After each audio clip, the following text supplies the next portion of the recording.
From Crossways Publishing, the English Standard Version of the Bible, a reading from 2 Samuel, chapters 15 through 19. After this, Absalom got himself a chariot and horses and 50 men to run before him, and Absalom used to rise early and stand beside the way of the gate. And when any man had a dispute to come before the king for judgment, Absalom would call him to him and say, "From what city are you?" And when he said, "Your servant is of such and such a tribe in Israel," Absalom would say to him, "See, your claims are good and right, but there is no man designated by the king to hear you." Then Absalom would say, "Oh, that I were judge in the land! Then every man with a dispute or cause might come to me, and I would give him justice." And whenever a man came near to pay homage to him, he would put out his hand and take hold of him and kiss him. Thus Absalom did to all Israel who came to the king for judgment. So Absalom stole the hearts of the men of Israel. And at the end of 4 years, Absalom said to the king, "Please let me go and pay my vow, which I have vowed to the Lord in Hebron. For your servant has vowed a vow while I live at Geshur in Aram, saying, If the Lord will indeed bring me back to Jerusalem, then I will offer worship to the Lord." The king said to him, "Go in peace." So he arose and went to Hebron. But Absalom sent secret messengers throughout all the tribes of Israel, saying, "As soon as you hear the sound of the trumpet, then say, Absalom is king at Hebron." With Absalom went 200 men from Jerusalem, who were invited guests, and they went in their innocence and knew nothing. And while Absalom was offering the sacrifices, he sent for Ahithophel the Gilonite, David's counselor, from his city of Gilah. And the conspiracy grew strong, and the people with Absalom kept increasing. And a messenger came to David, saying, "The hearts of the men of Israel have gone after Absalom." Then David said to all his servants who were with him at Jerusalem, "Arise and let us flee, or else there will be no escape for us from Absalom. Go quickly, lest he overtake us. Quickly, and bring down ruin on us, and strike the city with the edge of the sword." And the king's servant said to the king, "Behold, your servants are ready to do whatever my lord the king decides." So the king went out, and all his household after him, and the king left 10 concubines to keep the house. And the king went out, and all the people after him, and they halted at the last house. And all his servants passed by him, and all the Cherethites, and all the Pelethites, and all the 600 Gittites who had followed him from Gath passed on before the king. Then the king said to Ittai the Gittite, "Why do you also go with us? Go back and stay with the king, for you are a foreigner and also an exile from your home. You came only yesterday, and shall I today make you wander about with us, since I know not where? Go back and take your brothers with you, and may the Lord show steadfast love and faithfulness to you." But Ittai answered the king, "As the Lord lives, and as my lord the king lives, wherever my lord the king shall be, whether for death or for life, there also will your servant be."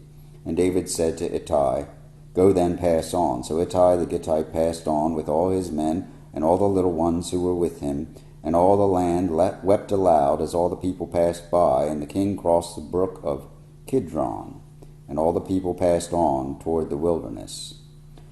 And Abiathar came up, and behold, Zadok came also with all the Levites, bearing the ark of the covenant of God.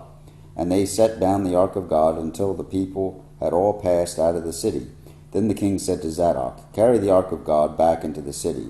If I find favor in the eyes of the Lord, he will bring me back and let me see both it and his dwelling place. But if he says, I have no pleasure in you, behold, here I am. Let him do to me what seems good to him." The king also said to Zadok the priest, "Are you not a seer? Go back to the city in peace with your 2 sons, Ahimaaz your son, and Jonathan the son of Abiathar. See, I will wait at the fords of the wilderness until word comes from you to inform me." So Zadok and Abiathar carried the ark of God back to Jerusalem, and they remained there. But David went up the ascent of the Mount of Olives, weeping as he went, barefoot and with his head covered, and all the people who were with him covered their heads, and they went up weeping as they went. And it was told David, "Ahithophel is among the conspirators with Absalom." And David said, "O Lord, please turn the counsel of Ahithophel into foolishness." While David was coming to the summit where God was worshipped, behold, Hushai the Archite came to meet him, with his coat torn and dirt on his head. David said to him, If you go on with me, you will be a burden to me. But if you return to the city and say to Absalom, I will be your servant, O king, as I have been your father's servant in time past, so now I will be your servant. Then you will defeat from me the counsel of Ahithophel. Are not Zadok and Abiathar the priests with you there? So whatever ye hear from the king's house, tell it to Zadok and Abiathar the priests. Behold, their 2 sons are with them there, Ahimaaz, Zadok's son, and Jonathan, Abiathar's son, and by them you shall send to me everything you hear. So Hushai, David's friend, came into the city just as Absalom was entering Jerusalem.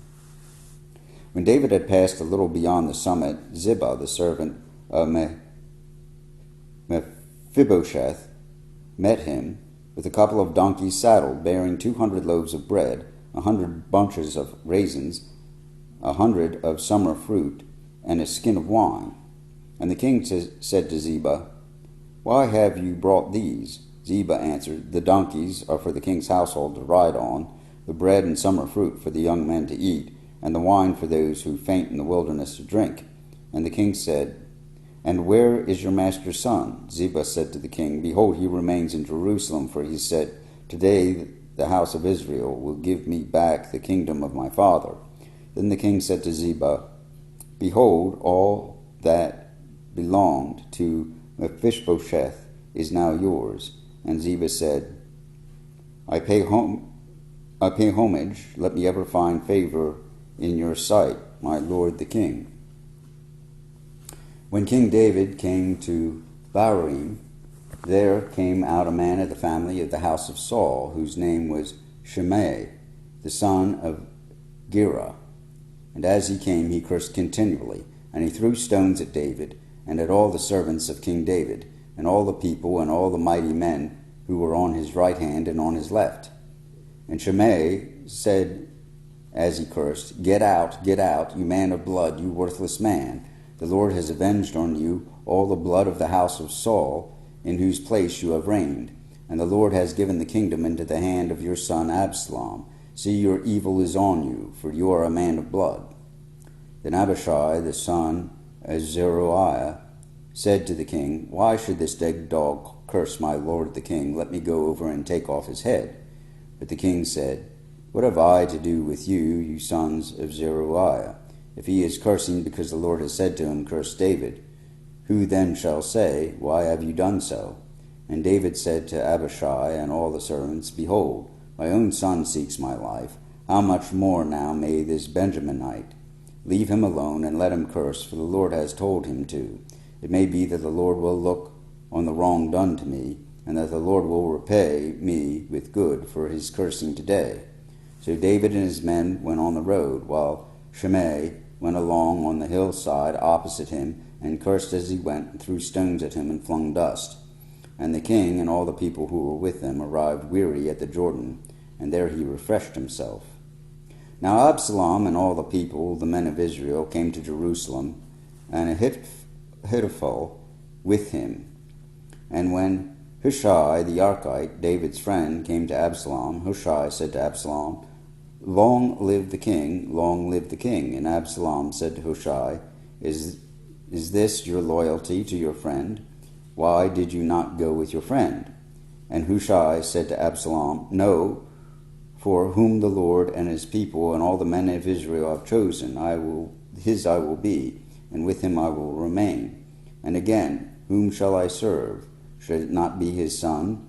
As I have served your father, so I will serve you. Then Absalom said to Ahithophel, Give your counsel, what shall we do?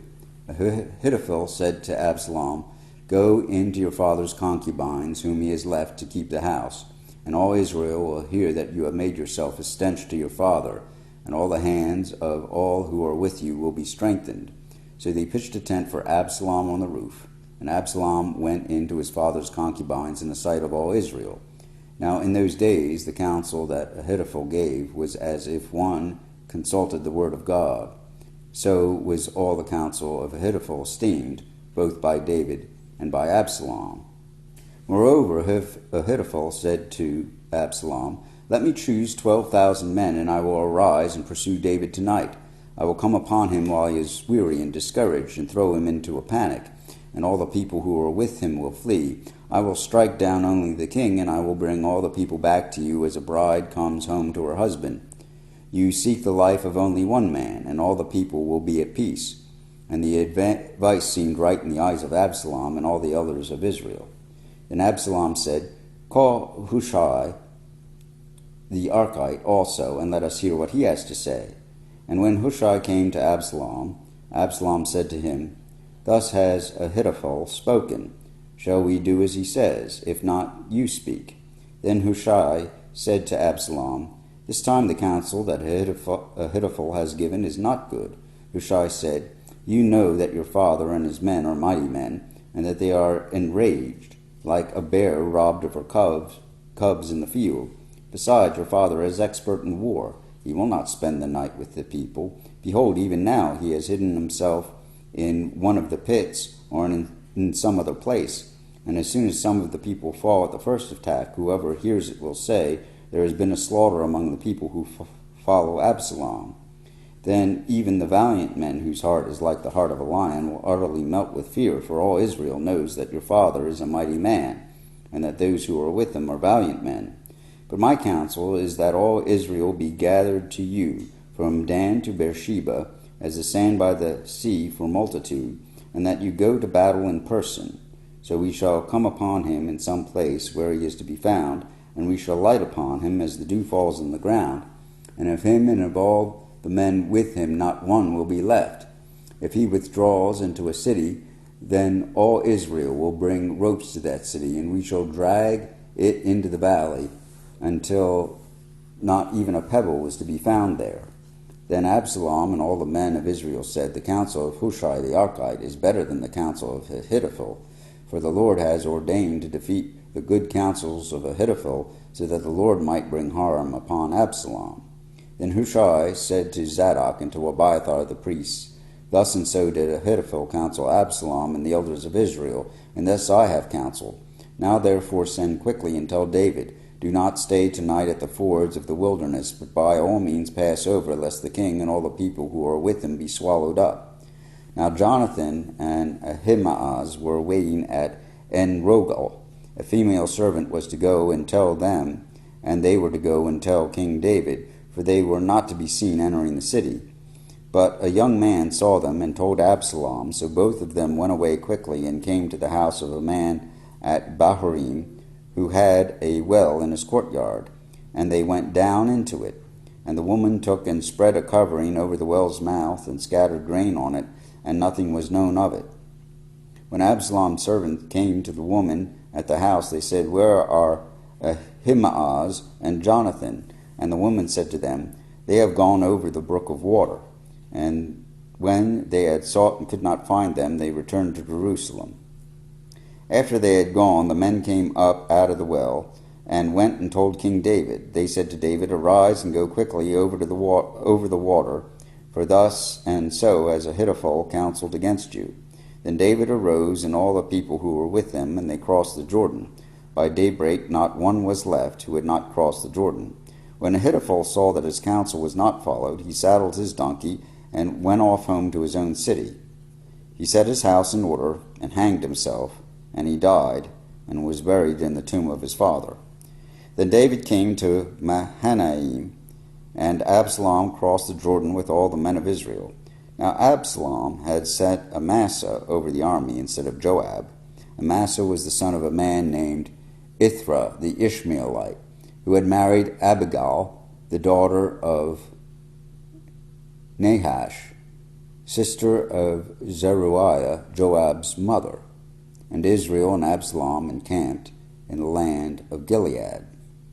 When David came to Mahanaim, Shobi, the son of Nahash, from Rabbah of the Amorites, and Machir, the son of Amiel, from Lodabar, and Barzillai, the Gileadite, from Regolim, brought beds, basins, and earthen vessels, wheat, barley, flour, parched grain, beans, and lentils, honey and curds, and sheep and cheese from the herd for David, and the people with him to eat, for they said, The people are hungry and weary and thirsty in the wilderness.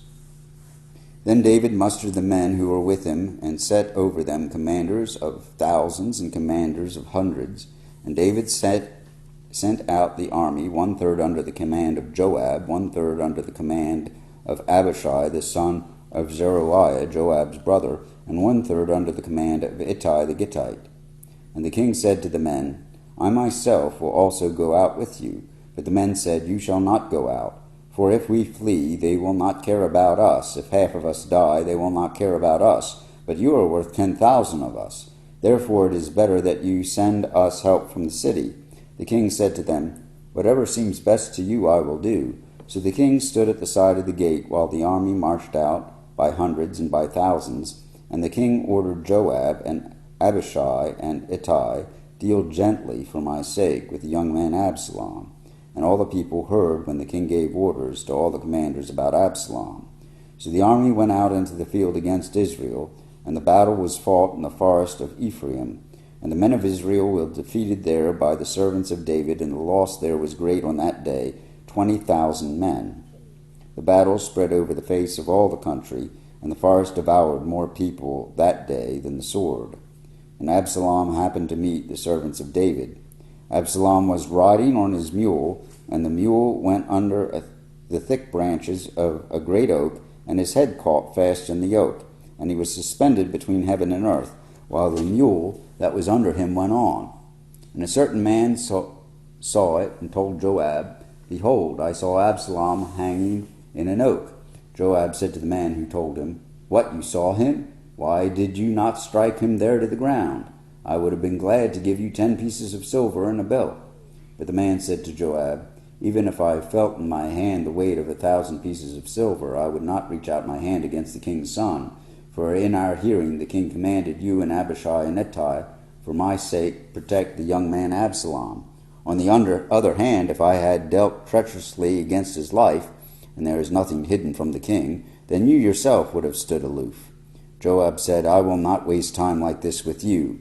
Then he took 3 javelins in his hand and thrust them into the heart of Absalom while he was still alive in the yoke.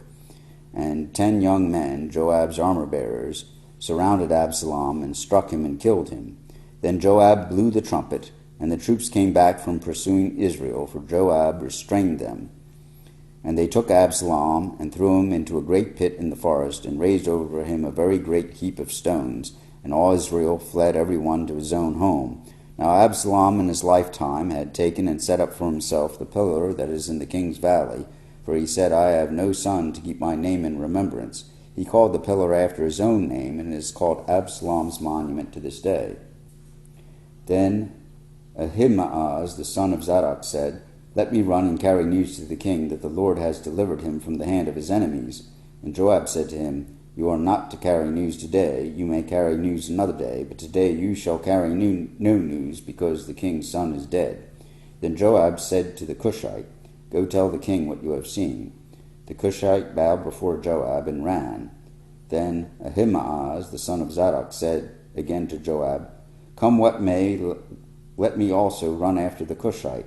And Joab said, Why will you run, my son, seeing that you will have no reward for the news? Come what may, he said, I will run. So he said to him, Run. Then Ahimaaz ran by the way of the plain, and outran the Cushite. Now David was sitting between the 2 gates, and the watchman went up to the roof of the gate by the wall, and when he lifted up his eyes and looked, he saw a man running alone. The watchman called out and told the king, and the king said, If he is alone, there is news in his mouth.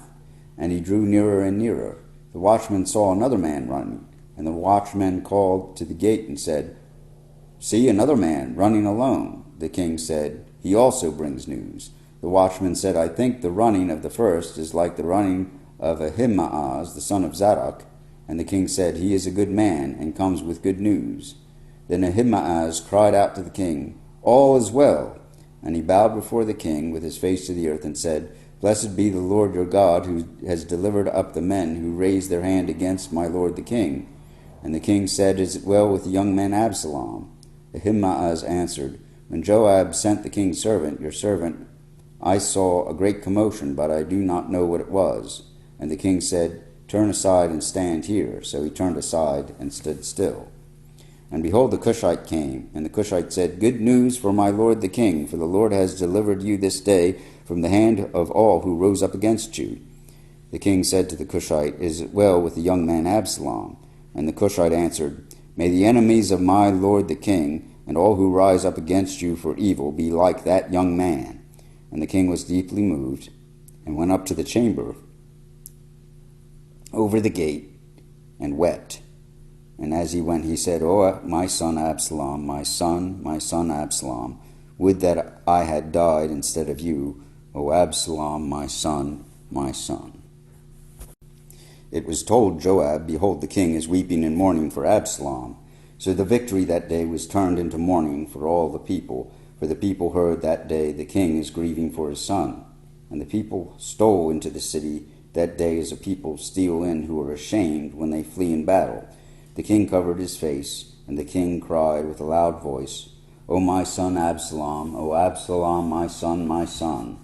Then Joab came into the house to the king and said, You have today covered with shame the faces of all your servants, who have this day saved your life and the lives of your sons and your daughters and the lives of your wives and your concubines, because you love those who hate you and hate those who love you. For you have made it clear today that commanders and servants are nothing to you. For today I know that if Absalom were alive and all of us were dead today, then you would be pleased. Now therefore arise, go out and speak kindly to your servants.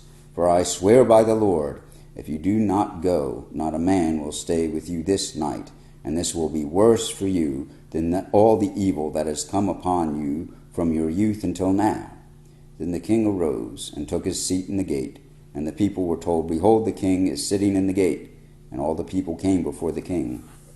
Now Israel had fled every man to his own home, and all the people were arguing throughout all the tribes of Israel, saying, The king delivered us from the hand of our enemies, and saved us from the hand of the Philistines, and now he is fled out of the land from Absalom. But Absalom, whom we anointed over us, is dead in battle. Now therefore, why do you say nothing about bringing the king back?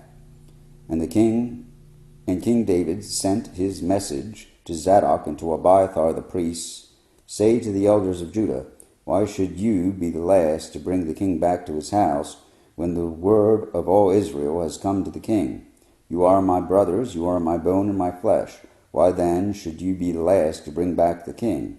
And say to Amasa, Are you not my bone and my flesh? God do to me and more also, if you are not commander of my army from now on in place of Joab. And he swayed the heart of all the men of Judah as one man, so that they sent word to the king, Return, both you and all your servants. So the king came back to the Jordan, and Judah came to Gilgal to meet the king, and to bring the king over the Jordan. And Shimei, the son of Gera, the Benjaminite from Bahurim, hurried to come down with the men of Judah to meet King David. And with him were 1,000 men from Benjamin. And Ziba, the servant of the house of Saul, with his 15 sons and his 20 servants, rushed down to the Jordan before the king. And they crossed the ford to bring over the king's household, and to do his pleasure. And Shimei, the son of Gera, fell down before the king, as he was about to cross the Jordan, and said to the king, Let not my lord hold me guilty, or remember how your servant did wrong on the day that my lord the king left Jerusalem. Do not let the king take it to heart, for your servant knows that I have sinned. Therefore, behold, I have come this day, the first of all the house of Joseph, to come down to meet my lord the king. Abishai, the son of Zeruiah, answered, Shall not Shimei be put to death for this, because he cursed the Lord's anointed? But David said, What have I to do with you, you sons of Zeruiah, that you should this day be as an adversary to me? Shall anyone be put to death in Israel this day? For do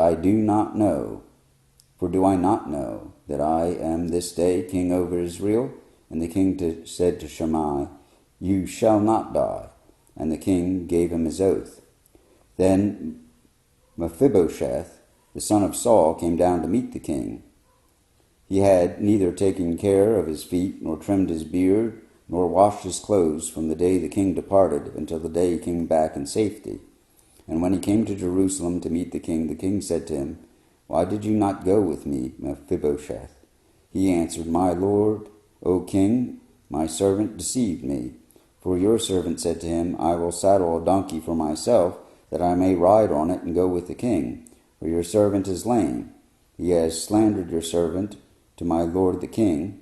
But my lord the king is like an angel of God. Do therefore what seems good to you. For all my father's house were but men doomed to death before my lord the king. But you set your servant among those who eat at your table. What further right have I than to cry to the king?" And the king said to him, "Why speak any more of your affairs? I have decided, you and Ziba shall divide the land." And Mephibosheth said to the king, "Oh, let him take it all, since my lord the king has come safely home." Now Barzillai the Gileadite had come down from Rogelim, and he went on with the king to the Jordan to escort him over the Jordan. Barzillai was a very aged man, 80 years old. He had provided the king with food while he stayed at Mahanaim, for he was a very wealthy man. And the king said to Barzillai, "Come over with me, and I will provide for you with me in Jerusalem." But Barzillai said to the king, "How many years have I still to live, that I should go up with the king to Jerusalem? I am this day 80 years old. Can I discern what is pleasant and what is not? Can your servant taste what he eats or what he drinks? Can I still listen to the voice of singing men and singing women? Why then should your servant be an added burden to my lord the king? Your servant will go a little way over Jordan with the king. Why should the king repay me with such a reward? Please let your servant return, that I may die in my own city, near the grave of my father and my mother. But here is your servant, Chimham. Let him go over with my lord the king, and do for him whatever seems good to you." The king answered, "Chimham shall go over with me, and I will do for him whatever seems good to you, and all that you desire of me I will do for you." Then all the people went over the Jordan, and the king went over, and the king kissed Barzillai and blessed him, and he returned to his own home. The king went on to Gilgal, and Chimham went on with him. All the people of Judah, and also half the people of Israel, brought the king on his way. Then all the men of Israel came to the king and said to the king, "Why have our brothers, the men of Judah, stolen you away and brought the king and his household over the Jordan, and all David's men with him?" All the men of Judah answered the men of Israel, "Because the king is our close relative. Why then are you angry over this matter? Have we eaten at all at the king's expense, or has he given us any gift?" And the men of Israel answered the men of Judah, "We have 10 shares in the king, and in David also we have more than you. Why then did you despise us? We were not the first to speak of bringing back. Were we not the first to speak of bringing back our king?" But the words of the men of Judah were fiercer than the words of the men of Israel. Here ends the reading of 2 Samuel chapters 15 through 19 in the English Standard Version of the Bible by Crossways Publishing.